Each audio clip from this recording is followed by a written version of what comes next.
En las habitaciones de la corte olía a cera, hierbas medicinales y tela húmeda tendida a secar junto a la chimenea. Las mujeres adultas, con sus pesados vestidos, comentaban en voz baja las enfermedades de los niños y las nuevas modas. Los hombres discutían sobre impuestos y guerras, y entre ellos se deslizaban silenciosamente los copistas con sus delgados cuadernos. En esos cuadernos no había informes ni textos de oraciones. Allí se escondían historias de deseos, astucia, promesas incumplidas y matrimonios que no se basaban en el amor, sino en el cálculo. Demasiado vivos, demasiado carnales, demasiado atrevidos para una princesa a la que se le exigía una biografía ejemplar y piadosa. Pero fue precisamente esta mujer, Margarita de Navarra, la que convirtió las historias sobre los sentimientos ajenos en una forma segura de hablar de la subjetividad femenina, en un mundo en el que cualquier palabra directa podía ser motivo de investigación teológica. Saludo a los espectadores y agradezco su atención. Imaginen la voz masculina del narrador, que les da las gracias por estar aquí. Les pide que escriban en los comentarios desde dónde ven esta historia y qué tramas sobre los libros de la corte y la censura les parecen más inquietantes. Esta voz desea una escucha tranquila pero atenta y propone que juntos observemos cómo, detrás de la fachada de la piedad y las parábolas morales, se escondía un escudo sutilmente construido contra la censura. Pasemos a la historia. En los documentos oficiales de la primera mitad del siglo XVI, Margarita parece impecable. En las actas notariales, su nombre va acompañado de listas de tierras, dotes, derechos sobre ciudades, menciones de contratos matrimoniales y uniones dinásticas.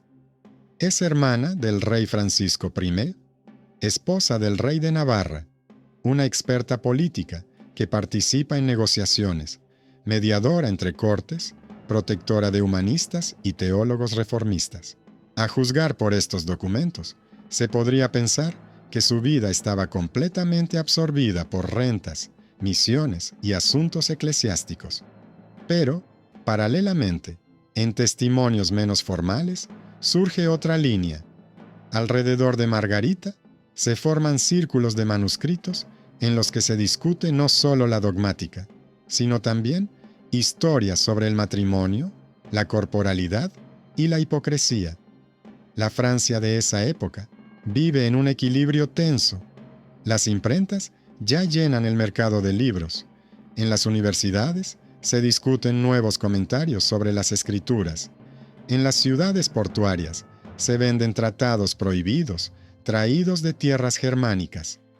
Al mismo tiempo, la Sorbona de París y las estructuras teológicas relacionadas con ella buscan atentamente cualquier frase que pueda parecer dudosa. Los catálogos de libros condenados se amplían, se redactan conclusiones académicas contra los autores y se inician procesos contra los lectores sospechosos. Varios juicios sonados y libros quemados demostraron a todas las personas cultas que un texto que afectara a la fe y al cuerpo era peligroso, independientemente de las intenciones del autor. Margarita se enfrentó a este sistema incluso antes de escribir el Heptamerón. Su obra religiosa sobre la fe interior irritó a los teólogos.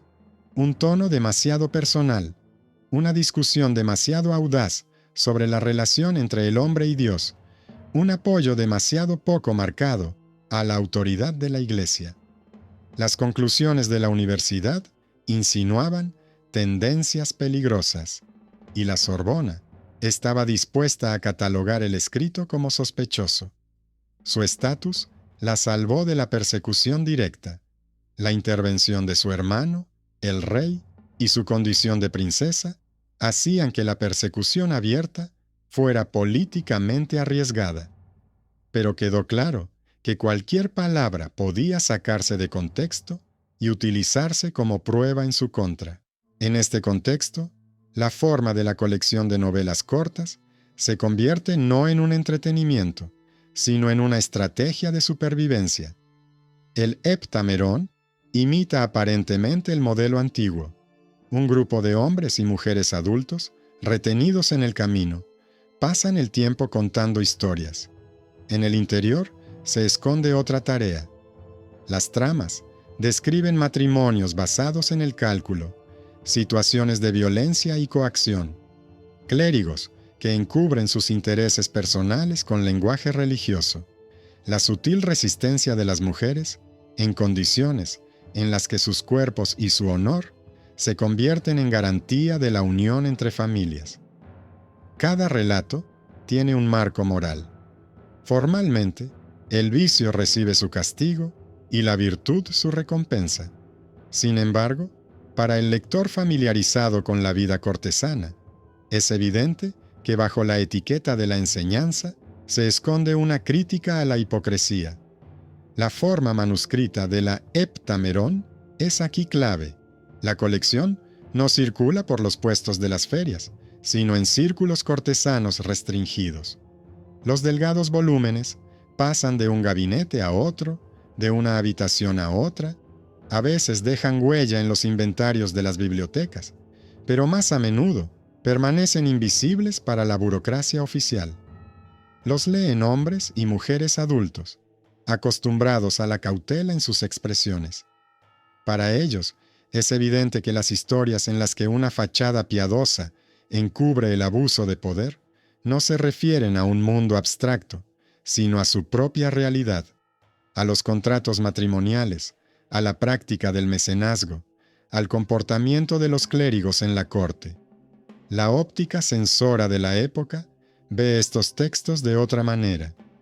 Para un teólogo acostumbrado a trabajar con tratados, hay una serie de temas importantes: la descripción del deseo, el conflicto entre el matrimonio y la atracción, la crítica del comportamiento de los clérigos.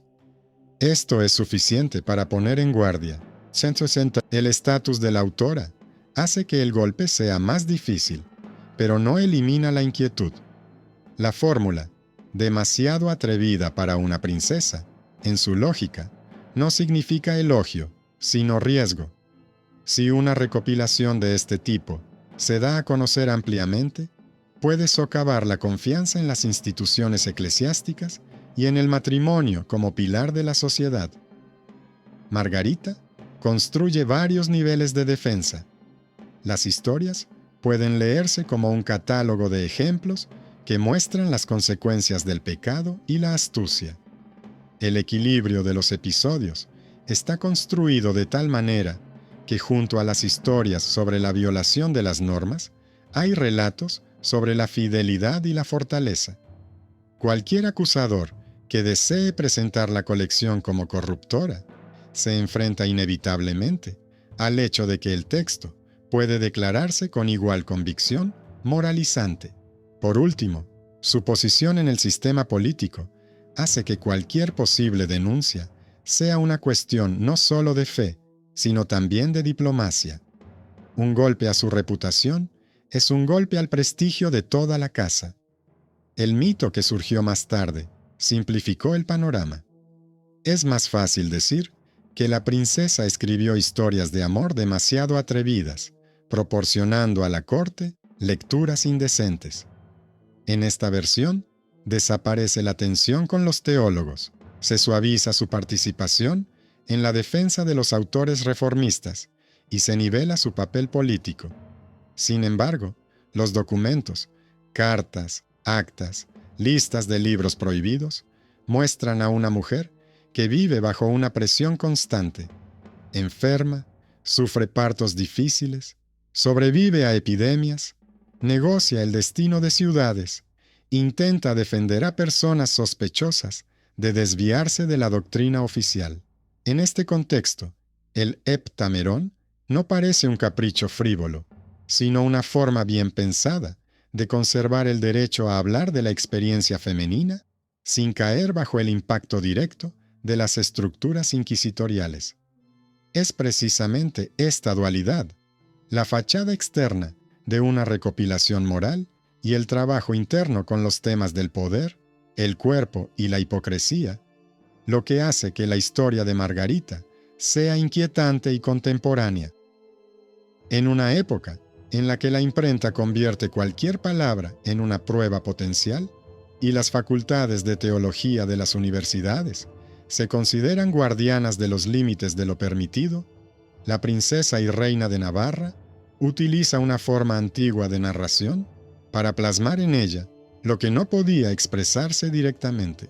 Más adelante, los censores y editores intentarán domesticar su texto, convertirlo en una parábola segura, pero en las capas manuscritas sigue siendo visible la intención original: dar voz a aquellos de quienes los actos notariales solo hablan en cifras de dotes y nombres de propiedades.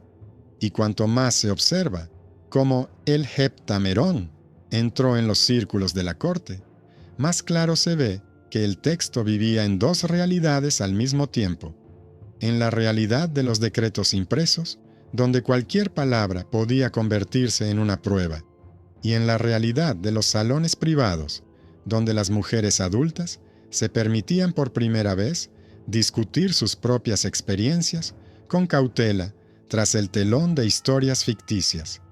Los cuadernos manuscritos pasaban de mano en mano casi en secreto. No se exhibían, no se leían en voz alta en grandes reuniones. Yacían sobre las mesas, junto a los horarios de las audiencias, las cartas diplomáticas y los informes de la corte. En esas mismas salas se discutían los contratos matrimoniales y las dotes, la distribución de los cargos judiciales, el destino de las ciudades. Y aquí mismo, en silencio, se leían las novelas de Margarita, donde la astucia de las mujeres, los abusos del clero, el engaño en el matrimonio y la complejidad del deseo humano se mostraban no como un desafío a la norma, sino como una realidad que casi todos los adultos de la corte conocían. En ese mismo periodo, la censura se volvió cada vez más estricta. Los teólogos parisinos se acostumbraron a ver una amenaza en cualquier texto en el que se discutiera el cuerpo, la pasión y la elección femenina. En los juicios se escuchaban fórmulas sobre la subversión de las costumbres, la tentación y lo inapropiado para el rango del autor. Para los hombres de ciencia, estos relatos parecían peligrosos no por su contenido explícito, sino porque permitían a las mujeres hablar de subjetividad. Si una princesa habla de la mentira de su confesor, la crueldad de su marido o la astucia de un cortesano, significa que el mundo, donde la voz de la mujer se limita al ámbito doméstico, se está resquebrajando. Las observaciones de los teólogos rara vez se incluían en los protocolos oficiales, pero se conservaban en cartas académicas. En ellas se discutía la forma misma del texto. ¿Por qué una mujer de alta cuna toma como ejemplo a Boccaccio? ¿No se esconde en las historias con moraleja una peligrosa insinuación de ambigüedad? ¿No socava esta colección la confianza en el clero? Al mismo tiempo, los detentadores del poder sabían perfectamente que la acusación de audacia pecaminosa podía utilizarse contra cualquiera, y no siempre por motivos de fe. A menudo se trataba de un instrumento político, una forma de presionar a quienes apoyaban a los reformadores o interferían en los intereses de las familias influyentes. Margarita sentía esta doble amenaza. Su estatus la protegía de la persecución directa, pero la hacía vulnerable a los chismes, las intrigas y las denuncias teológicas. Cada uno de sus pasos quedaba registrado en cartas y actas. Cada uno de sus escritos se leía con recelo. Ella veía lo rápido que cualquier palabra se convertía en un arma en la tensa Francia de la época. Basta recordar el destino de varios autores que por un solo tratado fueron condenados al exilio o a la proscripción. Sin embargo, es precisamente en este momento cuando Margarita continúa recopilando relatos, reelaborando tramas ajenas e incorporando otras nuevas. Lo hace de forma lenta, cautelosa, pero constante. Las novelas le sirven para hablar de cosas que no se pueden discutir en una carta política o en un tratado teológico. La vulnerabilidad de la mujer en el matrimonio, el juego del poder en los monasterios, la falsa santidad de algunos clérigos, la dependencia de las mujeres de las decisiones de los hombres, todo ello se incluye en una parábola, dentro de un marco moralista, que hace que el texto parezca inofensivo. Poco a poco, alrededor del heptamerón, se forma una red de lectores en la que no solo se escuchan elogios, sino también temores. Algunos ven en el texto lecciones de moralidad. Otros, un peligroso ejemplo de cómo una princesa se permite criticar el orden establecido. Otros ven en él una prueba de que las mujeres leen y escriben de forma diferente a lo que permite la ética cortesana. Es precisamente esta tensión la que hace que el texto sea tan electrizante. Cada lector comprende que lo que tiene entre manos no es solo una colección de relatos, sino un documento de la época, en el que bajo una capa de moralidad se esconde una crítica viva de la hipocresía cortesana. Mientras tanto, la lucha teológica se intensifica en torno a la corte. La Sorbona intenta ampliar su control sobre los libros, se debaten nuevas listas de textos prohibidos y crece la inquietud ante la influencia de las ideas reformistas. Los predicadores hablan de escritos femeninos que supuestamente son capaces de corromper la mente del lector con una literatura blanda. Esta retórica no es casual. La voz femenina en la literatura socavaba el sistema de control establecido y, por lo tanto, se convertía en objeto de sospecha, incluso antes de ser leída. Margarita, consciente de que sus palabras pueden ser juzgadas, introduce otra capa de protección. Sus personajes no hablan en su nombre, sino como interlocutores que representan diferentes puntos de vista. Sus conclusiones morales parecen directas, pero las propias tramas muestran la estratificación de la sociedad. Allí donde la palabra pecado se utiliza como instrumento de poder y la virtud como adorno sin peso práctico. Para el lector adulto, estos contrastes eran evidentes. Para el censor, un motivo para mantener la distancia. Y sin embargo, a pesar del riesgo, el heptamerón sigue existiendo. En manuscritos, en extractos, en fragmentos. Se reescribe, pero no se imprime ampliamente. Se discute, pero no se somete a juicio oficialmente. Así, el texto vive a la sombra de la maquinaria estatal, protegido por el estatus de su autora, pero al mismo tiempo, bajo una amenaza constante. Y a medida que la historia avanza, se hace evidente que es precisamente esta dualidad, la máscara moralista y la crítica oculta, lo que convierte al heptamerón en un documento clave de la época, una forma de hablar de la verdad, de manera que el censor vea una parábola y el lector atento vea la experiencia de una mujer que encontró una laguna dentro de un sistema de control estricto. Cuando los manuscritos de Margarita comenzaron a difundirse más allá del estrecho círculo de lectores de la corte, la presión sobre ellos se hizo notablemente más dura. En las notas teológicas aparecían cada vez con más frecuencia fórmulas sobre historias demasiado atrevidas que supuestamente difuminaban la diferencia entre lo permitido y lo peligroso. Estas acusaciones casi siempre iban acompañadas de la misma insinuación. Si el texto había sido creado por una mujer adulta de alta posición, cualquier libertad que contuviera automáticamente parecía sospechosa. Este enfoque permitía a los críticos no discutir el contenido, sino atacar la posibilidad misma de la autoría femenina. Es en este momento cuando el pecado se convierte en un instrumento para combatir las ideas incómodas. Cada novela se examina con lupa, señalando los pasajes en los que se ridiculiza el abuso de los clérigos, se muestra la santidad fingida o la doble moral de los hombres en el poder. Para ocultar su irritación por estas críticas, los teólogos prefieren hablar no de la actualidad de las tramas, sino de la supuesta descripción maliciosa del deseo. Pero los manuscritos que han llegado hasta nuestros días muestran lo contrario. Margarita utiliza el tema de la seducción como una pantalla en la que se puede examinar la injusticia social. En la parábola de la mujer astuta, se esconde a menudo una historia de abuso de poder, y en el relato del marido mentiroso, un análisis del cinismo de los contratos matrimoniales.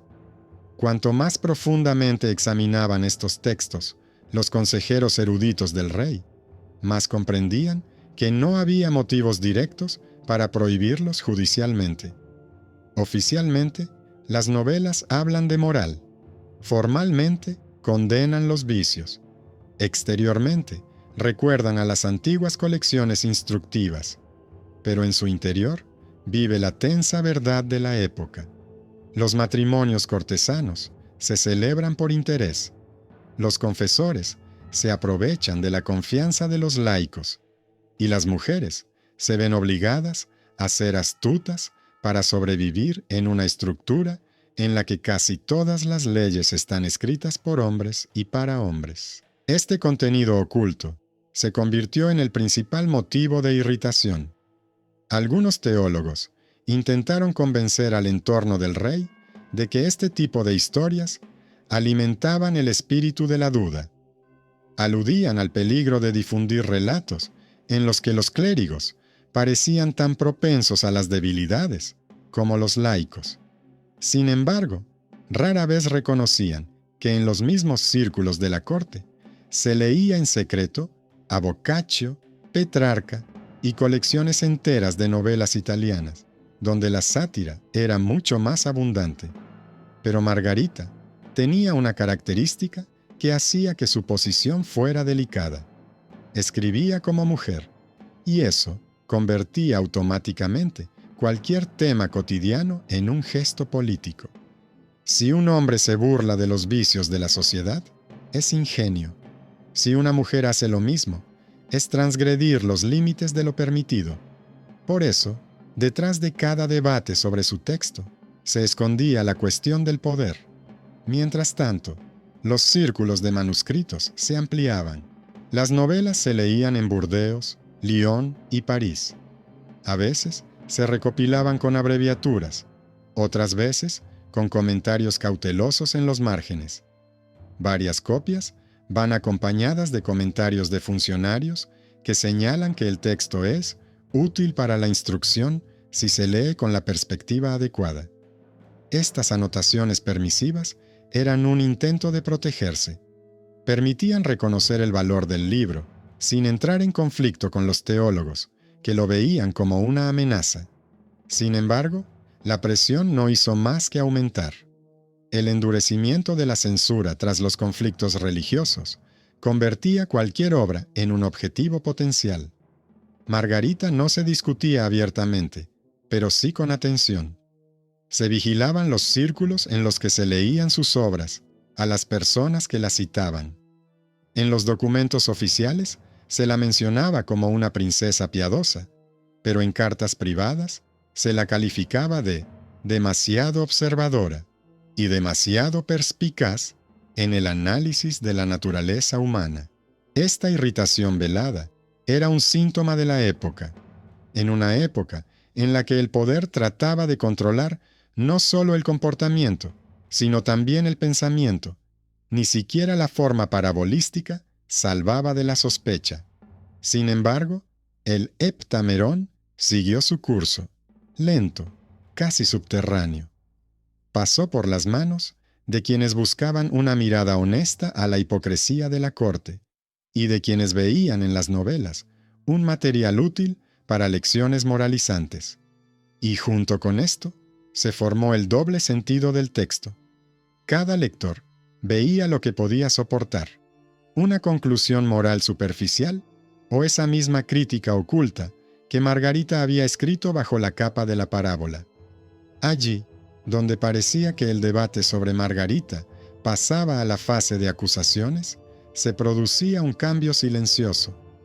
En lugar de prohibiciones directas, aparecían recomendaciones de actuar con cautela, y en lugar de investigaciones formales, debates tácitos en las escuelas teológicas. Este matiz era más peligroso que la persecución abierta, porque convertía a la autora en una figura observada, pero no acusada. Su nombre se pronunciaba raramente, pero el mero hecho de la aparición de las novelas se convertía en motivo para tratados sobre los límites de lo permitido. Estos textos dejaban claro que las manos de las mujeres no deben tocar temas peligrosos, y luego, en las notas, añadían: si existen tales historias, solo deben ser leídas por mentes maduras. En esta salvedad se percibía un intento de mantener el control. Los censores no podían tachar una obra que no violara directamente los dogmas, pero podían limitar el círculo de lectores. En una de las listas manuscritas, los censores añadieron una nota sobre la atención indebida a la astucia de las mujeres, subrayando que este tipo de temas podían incitar a la desobediencia. Sin embargo, esos mismos lectores citaban libremente novelas italianas, en las que el engaño y la picardía se presentaban de forma mucho más cruda. La diferencia radicaba en el estatus de la autora. Cuando una mujer de la corte mostraba cómo funcionaba en realidad el poder sobre el cuerpo y la reputación, el texto se convertía no solo en literatura, sino en un comentario sobre la estructura de la propia corte. Mientras tanto, la tensión religiosa dentro del reino iba en aumento. Tras una serie de conflictos, los funcionarios trataban de controlar todo, desde los sermones hasta los estatutos de los gremios artesanales. En tales condiciones, cualquier obra que permitiera una nueva visión de la moral corría el riesgo de caer bajo sospecha, especialmente si mostraba cómo los clérigos se aprovechaban de su posición, cómo los hombres ricos eludían sus propias reglas, cómo las mujeres en este sistema se veían obligadas a sobrevivir gracias a su ingenio y cautela. Sobre los manuscritos de Margarita se cernía la sombra de las denuncias teológicas.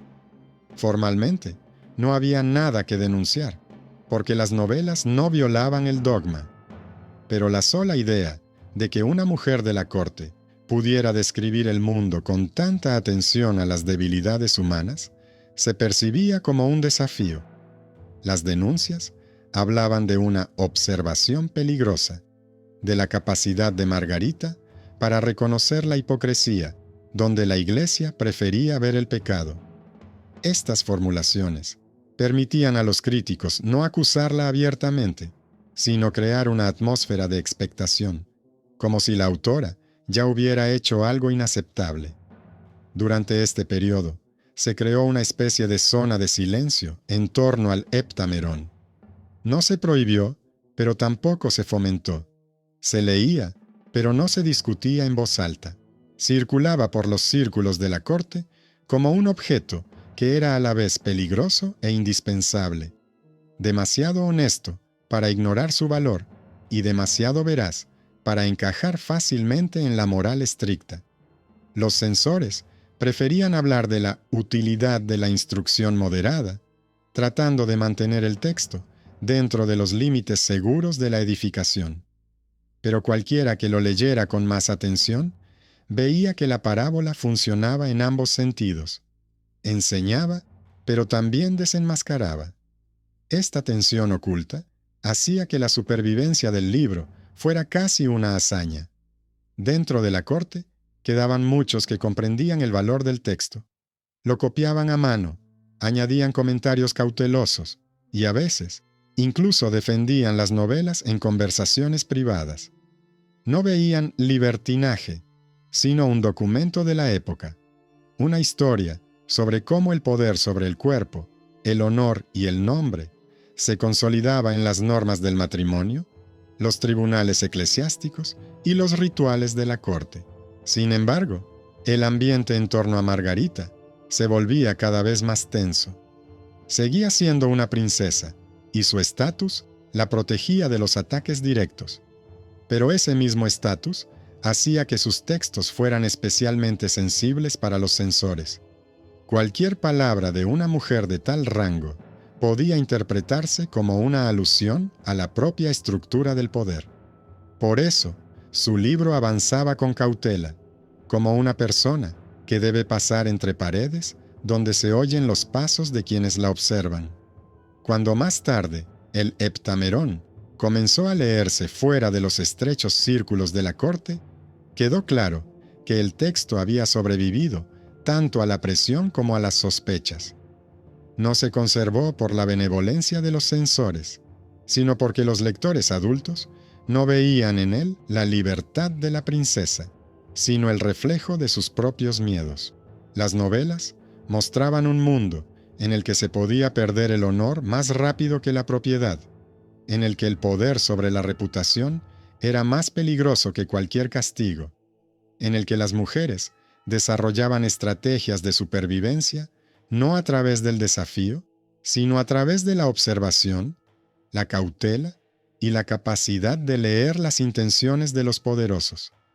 Era precisamente esto, no la audacia, sino la capacidad de ver, lo que hacía que el texto resultara incómodo para quienes aspiraban a controlar la moral.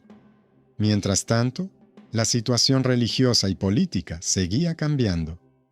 El endurecimiento de la disciplina eclesiástica, la presión de las facultades de teología, la creciente inquietud ante los movimientos reformistas, todo ello convertía cualquier intento de debatir el comportamiento humano en una amenaza potencial.